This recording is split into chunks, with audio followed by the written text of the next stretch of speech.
Definisi tabungan. Tabungan adalah suatu simpanan uang berasal dari pendapatan yang tidak digunakan untuk keperluan sehari-hari maupun kepentingan lainnya. Dapat digunakan serta diambil kapan saja tanpa terikat oleh perjanjian dan waktu. Definisi simpanan tabungan. Menurut Undang-Undang Perbankan Nomor 10 Tahun 1998 adalah simpanan masyarakat atau pihak lain yang penarikannya hanya dapat dilakukan menurut syarat-syarat tertentu yang telah disepakati, tetapi tidak bisa ditarik dengan menggunakan cek, bilet giro, atau yang dipersamakan dengan itu. Saya Salma Salsabila Santoso akan menjelaskan jenis-jenis tabungan. Yang pertama yaitu tabungan konvensional. Tabungan konvensional memiliki fasilitas transaksi lebih praktis. Bisa melakukan pengambilan tabungan melalui teller, ATM, transfer, atau pembiayaan tagihan konvensional dengan ATM, mobile banking, dan internet banking. Manfaat penambahan nilai tabungan juga terbuka bagi yang memilih tabungan konvensional di bank. Yang kedua ada tabungan giro. Tabungan ini menyimpan dana bisnis suatu perusahaan yang akan digunakan untuk kebutuhan perusahaan juga. Dana yang ada dalam rekening tabungan giro hanya bisa diambil menggunakan cek atau bilet giro. Penabung yang merupakan perusahaan mendapatkan keuntungan tidak dikenakan atau lebih kecil biaya transaksi yang dikenakan untuk administrasi. Di sisi lain, bunga untuk tabungan giro lebih kecil daripada tabungan konvensional. Yang ketiga ada tabungan haji. Dana tabungan haji diambil ketika dana yang ada sudah mencapai minimal nominal yang ditetapkan. Keunggulan tabungan haji tidak hanya menyimpan dana, tapi juga diarahkan mendaftarkan diri untuk menunggu keberangkatan haji jika nominal memenuhi ketentuan, bahkan memperoleh asuransi jiwa selama menjadi nasabah tabungan haji. Dengan keunggulan tersebut, tidak mengherankan syarat dan dokumen yang mesti disiapkan untuk menjadi nasabah tabungan haji menjadi lebih banyak, mulai dari dana, identitas diri, sampai riwayat kesehatan. Yang keempat ada tabungan investasi. Tabungan ini berfungsi memperoleh peningkatan nilai dana yang disimpan. Syarat waktu pengambilan ditentukan sejak awal menabung. Jika membutuhkan dana sewaktu-waktu di luar waktu perjanjian, ada resiko pengurangan nilai atau denda. Tabungan investasi dibagi menjadi dua, yaitu deposito dan tabungan berjangka. Deposito hanya bisa mengambil dana di jangka waktu 3, 6, atau 12 bulan sekali sesuai kesepakatan. Bunga di deposito lebih tinggi daripada bunga tabungan konvensional. Rata-rata bisa mencapai 4-6%.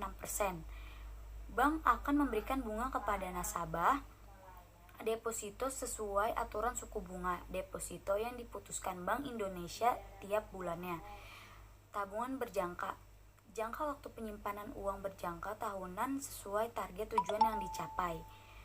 Tingkat bunga yang diberikan untuk dana nasabah tabungan berjangka bervariasi, tergantung produk yang ditawarkan suatu bank. Namun, rata-rata besaran bunga yang diberikan untuk jenis tabungan ini 3-7%.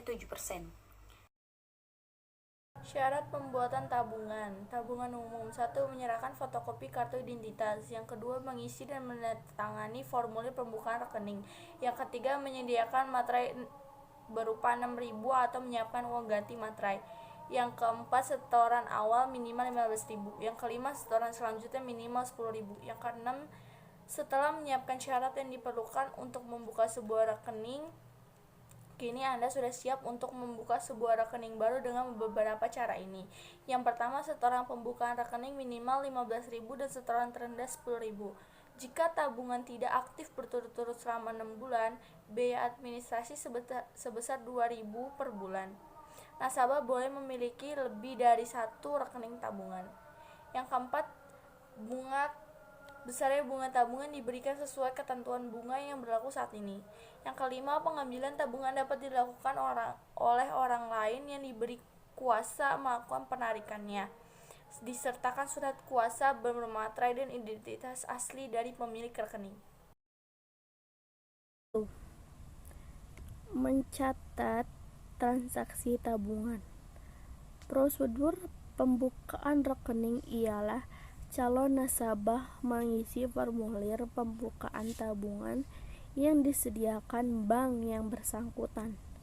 Calon nasabah antara lain mengisi data pribadi penabung, bukti berupa KTP atau SIM masih berlaku, dan jenis tabungan yang dipilih. Penyetoran pertama di bank tempat asal nasabah membuka rekening. Penyetoran tabungan bisa dilakukan dengan cara menyerahkan uang tunai, cek, atau transfer. Setiap setoran tabungan akan dicatat sebesar nominal nilai setoran dan selanjutnya disajikan sebesar nilai kewajiban. Untuk menyetor tabungan, seorang penabung bisa menggunakan uang tunai, cek, warkat, transfer, masuk, dan sebagainya yang disetujui bank. Contoh, pada tanggal 11 Juli 2017, Rehan menyerahkan cek sebesar 50 juta rupiah pada Bank Mandiri untuk keuntungan rekening tabungannya. Cek tersebut diberikan Rehan dari PT Maju Jaya yang juga sebagai nasabah Bank Mandiri Semarang. Pencatatan transaksi penarikan tabungan. Penarikan tabungan dengan cara penabung mendatangi bank, mengisi slip penarikan tabungan yang disediakan pihak bank, lalu menyerahkan slip penarikan tabungan, buku atau kartu tabungan, dan kartu identitas diri penabung. Setelah tanda tangan selesai, realisasi penarikan tabungan dilaksanakan. Setiap setoran tabungan dicatat sebesar nilai nominal setoran dan disajikan sebesar nilai kewajiban. Untuk menyetorkan tabungan seseorang, penabung bisa menggunakan uang tunai, warkat, transfer masuk, dan sebagainya yang disetujui bank. Setoran yang menggunakan warkat atau surat berharga lainnya bisa dikreditkan ke tabungan kalau warkat tersebut sudah efektif, artinya dapat diuangkan pada saat itu. Selanjutnya ialah perhitungan bunga berdasarkan saldo terendah, saldo rata-rata, dan saldo harian. Saldo terendah itu adalah tabungan didasarkan pada jumlah saldo terendah yang terjadi pada bulan laporan. Jumlah saldo tersebut digunakan sebagai acuan dalam perhitungan bunga. Yang kedua ialah saldo rata-rata, didasarkan pada rata-rata harian pada bulan berjalan, sehingga nilai rata-rata tersebut dijadikan acuan dalam perhitungan bunga. Yang ketiga ialah saldo harian, didasarkan pada besarnya saldo harian pada bulan berjalan, sehingga dasar perhitungannya mempertimbangkan saldo tabungan setiap harinya. Ini adalah contoh studi kasusnya. Contoh kasusnya sebagai berikut. Transaksi yang terjadi pada rekening Nyonya Zahra selama bulan April 2020, yaitu tanggal 1 setoran tunai 5.500.000, tanggal 7 setoran tunai 3 juta, dan seterusnya, dengan suku bunga sebesar 18% untuk perhitungan saldo terendah dan saldo rata-rata. Sedangkan untuk saldo bunga harian lebih rinci adalah seperti yang tertera pada contoh. Di sini kita akan menghitung bunga bersih yang diterima Nyonya Zahra dengan pajak 20%. Langkah pertama yang harus kita buat ialah laporan rekening. Ini adalah contoh dari laporannya. Di sini setor tunai masuknya ke kredit, dan kalau tarik tunai masuknya ke debit. Transfer masuk, dia di kredit, dan transfer keluar, dia di debit. Kalau akuntansi pada umumnya, kredit itu berkurang dan debit itu bertambah. Tapi kalau di tabungan ini justru sebaliknya. Jika kita menyetorkan uang itu ke bank, itu adalah kredit. Kenapa? Karena bagi dia kewajibannya semakin besar. Selanjutnya kita akan menghitung menurut saldo terendah.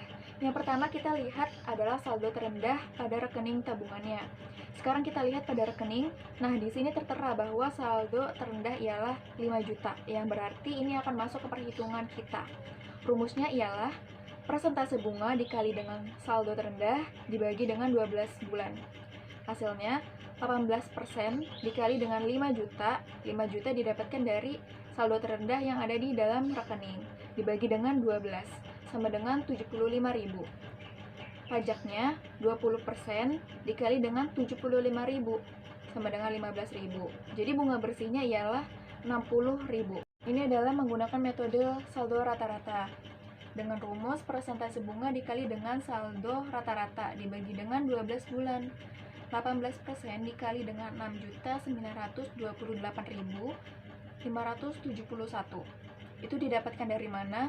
Didapatkan dari total penjumlahan saldo rekening koran dibagi dengan jumlah transaksi pada bulan tersebut. 48.500.000 dibagi dengan 7. Hasilnya yang tadi 6.928.571. Lalu dibagi 12 dan hasilnya ialah 103.928. Kita hitung pajaknya. Pajaknya 20% dikali dengan 103.928. Hasilnya 20.785. Jadi bunga bersihnya bunga dikurangi dengan pajak ialah 83.140. Nah, alasan yang tadi juga berlaku pada tanggal-tanggal selanjutnya. Tanggal selanjutnya tanggal 12 April 2020 sampai dengan 14 April. Bunganya 18% dikali dengan 6 juta dikali dengan 3 hari dibagi dengan 365 hari. Hasilnya 8.876. Tanggal 15 sampai tanggal 19, bunganya 18% dikali dengan 8 juta dikali dengan 5 hari dibagi dengan 365 hari. Hasilnya 19.726. Tanggal 20 April 2020, bunganya 18% dikali dengan 5 juta dikali dengan 1 hari, lalu dibagi dengan 365 hari. Hasilnya ialah 2.465. Tanggal 21 April sampai dengan tanggal 22, bunganya 20% dikali dengan 5 juta dikali dengan 2 hari, lalu dibagi dengan 365 hari, sama dengan 5.479. Tanggal 23 April sampai tanggal 29 April 2020. Hasilnya ialah 26.849. Lalu tanggal 30 April 2020 dengan bunga 20% dikali dengan 8.500 dikali dengan 1 hari dibagi dengan 365 hari, hasilnya ialah 4.657. Lalu total bunga hariannya ialah 101.616. Lalu pajak 20% dikali dengan hasil tadi sama dengan 20.323. Kemudian dikurangi dan menghasilkan bunga bersih 81.293. Nah, alasan yang tadi juga berlaku pada tanggal-tanggal selanjutnya. Tanggal selanjutnya tanggal 12 April 2020 sampai dengan 14 April. Bunganya 18% dikali dengan 6 juta dikali dengan 3 hari dibagi dengan 365 hari. Hasilnya 8.876. Tanggal 15 sampai tanggal 19, bunganya 18% dikali dengan 8 juta dikali dengan 5 hari dibagi dengan 365 hari. Hasilnya 19.726. Tanggal 20 April 2020, bunganya 18% dikali dengan 5 juta dikali dengan 1 hari, lalu dibagi dengan 365 hari. Hasilnya ialah 2.465. Tanggal 21 April sampai dengan tanggal 22, bunganya 20% dikali dengan 5 juta dikali dengan 2 hari, lalu dibagi dengan 365 hari, sama dengan 5.479. Tanggal 23 April sampai tanggal 29 April 2020. Hasilnya ialah 26.849. Lalu tanggal 30 April 2020 dengan bunga 20% dikali dengan 8.500 dikali dengan 1 hari dibagi dengan 365 hari, hasilnya ialah 4.657. Lalu total bunga hariannya ialah 101.616. Lalu pajak 20% dikali dengan hasil tadi sama dengan 20.323. Kemudian dikurangi dan menghasilkan bunga bersih 81.293. Pencatatan penutupan rekening tabungan. Penutupan rekening harus dilakukan di kantor cabang bank tempat membuka rekening. Untuk setiap penutupan rekening, customer service harus mencabut fasilitas-fasilitas yang berhubungan dengan rekening tersebut. Sebelum penutupan rekening dilakukan, harus dipastikan terlebih dahulu bahwa yang melakukan penutupan rekening adalah pemilik rekening yang bersangkutan. Setiap penutupan rekening dapat dikenakan biaya penutupan rekening. Umumnya, deposito yang dicairkan sebelum jatuh tempo dikenakan denda berupa bunga berjalan, tidak dibayar, atau penalti tertentu. Penutupan rekening khusus dapat disebabkan karena hal-hal berikut ini. 1. Pemilik rekening meninggal dunia. 2. Pemilik rekening karena satu dan lain hal menjadi tidak cakap melakukan perbuatan-perbuatan hukum. 3. Pemilik rekening terkena sanksi dari Bank Indonesia atau masuk dalam daftar hitam nasional atau disebut juga DHN dari Ikatan Bankir Indonesia 2014-148. Dokumen yang dibutuhkan untuk melakukan penutupan rekening sesuai dengan jenis rekening yang akan ditutup dapat dilihat pada tabel berikut ini. Apa saja dokumen yang dibutuhkan untuk penutupan rekening? Jenis rekeningnya tabungan, yaitu dokumen yang diperlukan kartu identitas, buku tabungan, dan kartu tabungan ATM. Terus, deposito, yaitu kartu identitas, dan bilet deposito. Selanjutnya, giro dokumen yang diperlukannya yaitu kartu identitas, kartu ATM, dan warkat yang belum tercapai. Berikut ini syarat-syarat transaksi untuk penutupan rekening. A. Pengambilan bukti kepemilikan rekening. B. Pencocokan nama, alamat, nomor identitas, dan tanda tangan. C. Persetujuan pejabat yang berwenang. D. Penyetoran untuk rekening bersaldo debit. Tambahan syarat transaksi untuk rekening. A. Pengisian formulir permohonan penutupan rekening. B. Pelaksanaan prosedur pemeriksaan status rekening pada sistem aplikasi pendukung. Tambahan syarat transaksi untuk deposito berjangka. A. Pemeriksaan keabsahan bilet deposito. B. Penandatanganan halaman belakang bilet deposito. Proses penutupan rekening yang dilakukan oleh petugas customer service pada umumnya mengikuti tahapan proses sebagai berikut. A. Verifikasi nasabah dan pastikan kelengkapan dokumen yang diserahkan serta keabsahan kartu identitas. B. Isi form penutupan rekening sesuai dengan kartu identitas. C. Minta nasabah memverifikasi data penutupan rekening dan membutuhkan tanda tangan pada form penutupan rekening. D. Pastikan tanda tangan nasabah dengan bukti kepemilikan rekening, kartu identitas, dan form penutupan. E. Minta persetujuan pejabat untuk penutupan rekening. F. Lakukan penutupan rekening pada sistem aplikasi penunjang. G. Bubuhkan tanda tangan atau paraf form penutupan rekening. H. Gunting bukti kepemilikan atau buku tabungan atau ATM. I. Proses pencairan dana hasil penutupan rekening. J. Serahkan bukti kepemilikan kepada nasabah. K. File dokumen penutupan rekening. Rekening nasabah yang meninggal dunia dapat ditutup oleh ahli waris nasabah yang bersangkutan apabila ahli waris tersebut dapat membuktikan dirinya sebagai ahli waris yang sah dengan melengkapi dokumen yang dipersyaratkan. Ahli waris adalah orang ditetapkan atau ditunjuk sebagai ahli waris atas segala hal yang berhubungan dengan pewaris yang telah meninggal dunia, yang terdiri dari A. Istri atau suami dan atau anak-anak yang masih hidup atau 19. B. Orang lain yang masih hidup atau harus dibuktikan dengan dokumen pendukung berupa surat wasiat yang dibuktikan dan ditandatangani oleh pewaris semasa hidupnya dan dicatatkan pada notaris. Berikut kelengkapan dokumen untuk penyerahan harta peninggalan pewaris kepada ahli waris. A. Dokumen keahliwarisan. B. Dokumen pendukung.